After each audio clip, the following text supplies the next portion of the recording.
Come on, we're in a race here. Let's move on.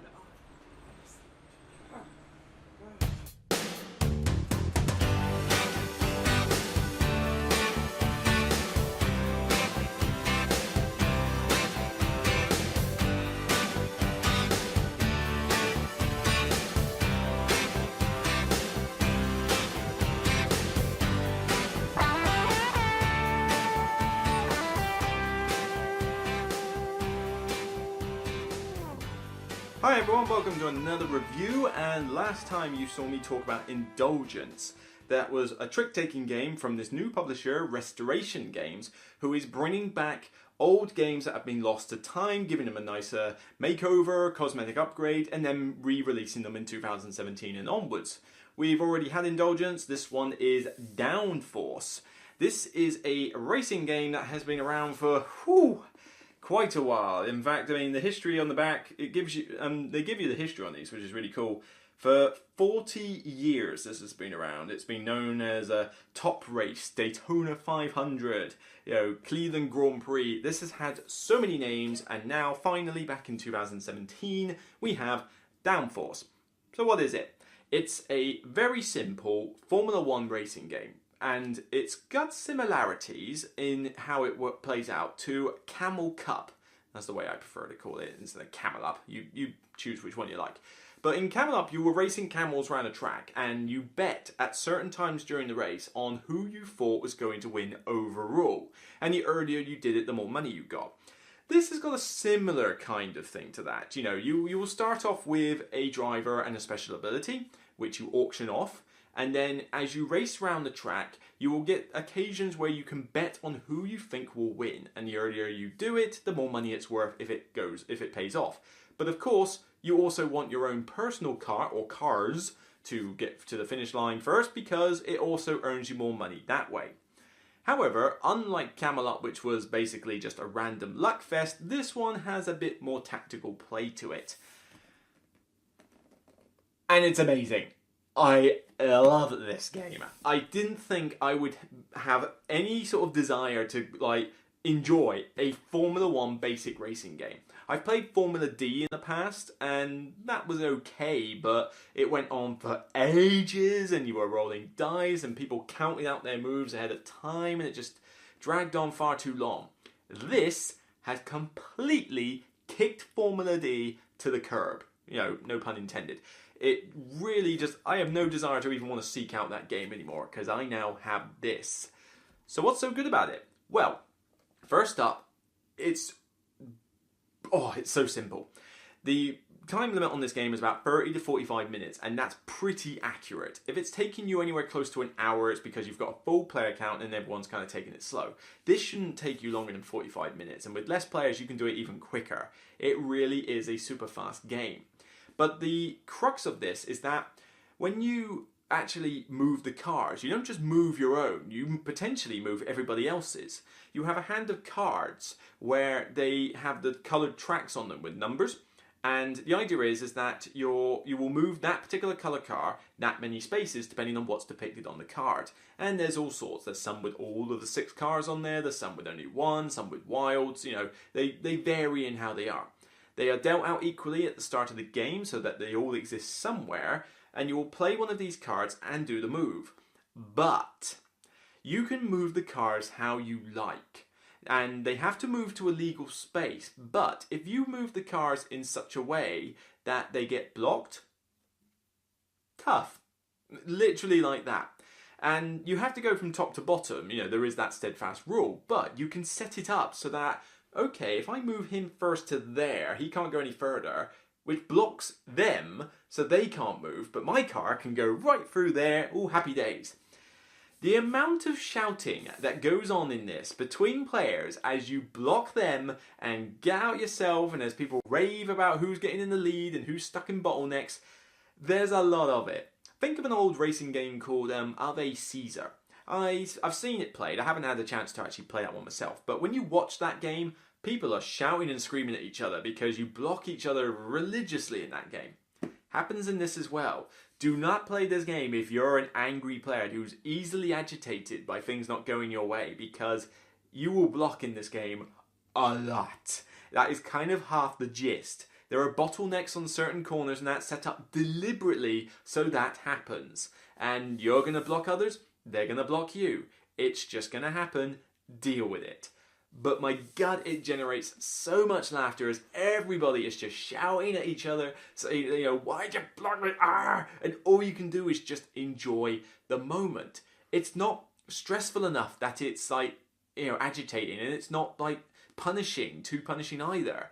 And even if you do fall behind and you think you're not going to win, it's a 30 to 45 minute filler game, effectively. I mean, this is like, it takes about as long to play this as a full-length game of King of Tokyo, practically. You know, well, I suppose maybe a little bit longer than that, but you know what I mean. It's a quick game. This can unwind a long night, or it could be the starting game that you play just to get yourself in the mood for a longer game later. It fits that time frame very nicely. The rules themselves, very simple.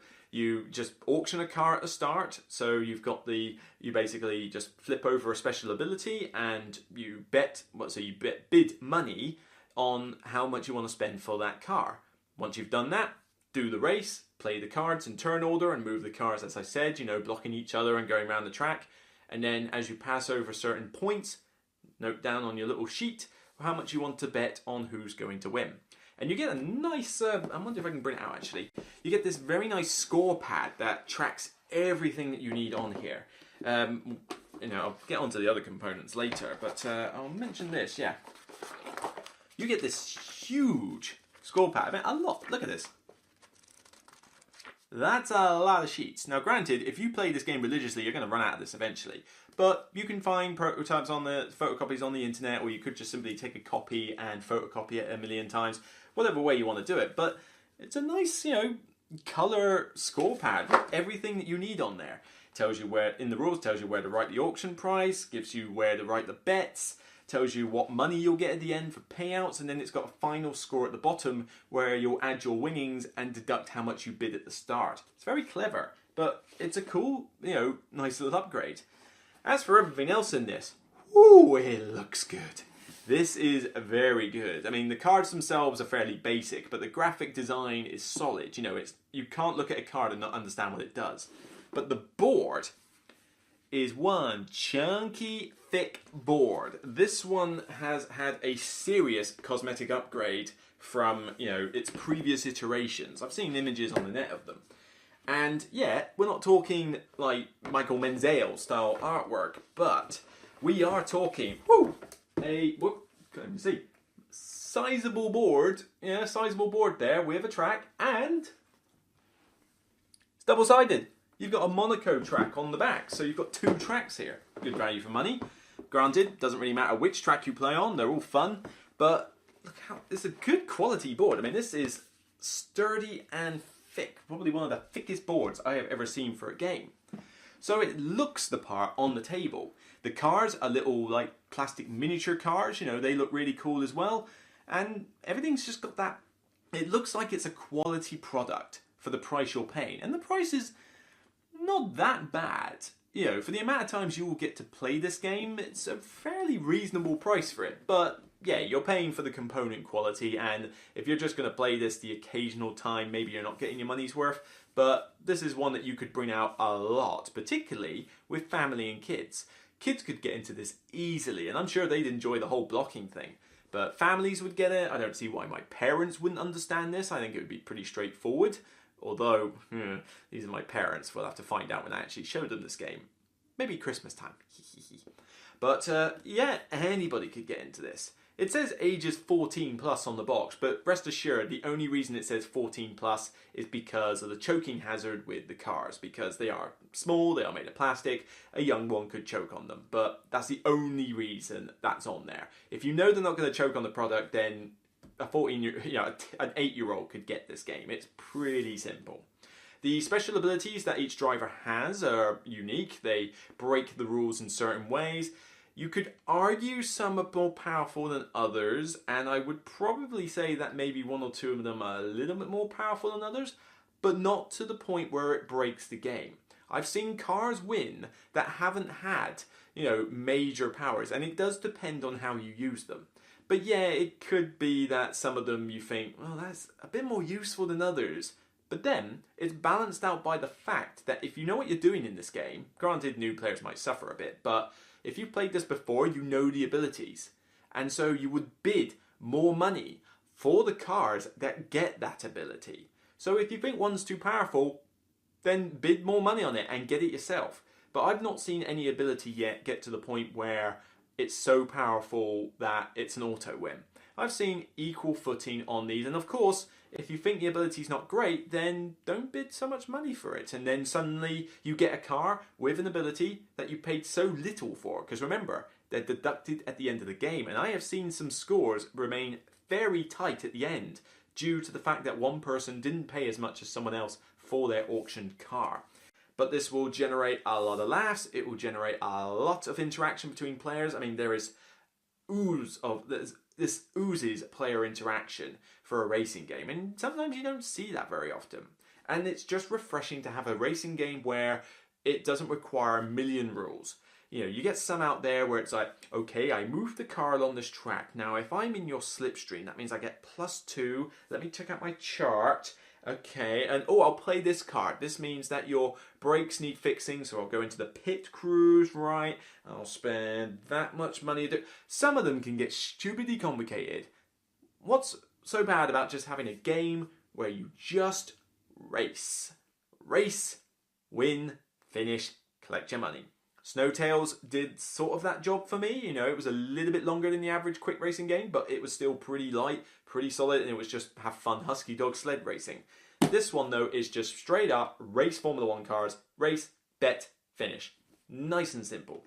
If there's any cons, I would say the balance of the ability cards, like I said, could be brought into question, but then you could balance out with how much you bid on.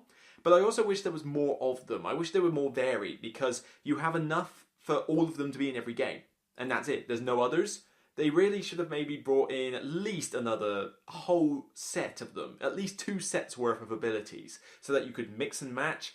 Maybe in a future expansion they'll do that. But I think they should have really included it in this game. And then the games would have been even more different. I hear, though, on the grapevine, that there might actually be another map coming out for this. I look forward to that. But you get 2 maps in the box. One is definitely more cutthroat than the other, so, you know, start off with that simple one I showed you first and then move on to Monaco. But, yeah, I can't say much more. It looks great. Component quality is great for what is a simple racing game. It just ticks the boxes. It is fantastic. One of the best lightweight racing games I have ever played. And easily the crowning glory of Restoration Games lineup. I don't know if this is the first one they brought out. I think Indulgence might come first, I'm not sure. But, you know, if they're launching with titles like Indulgence and this, they're off to a good start.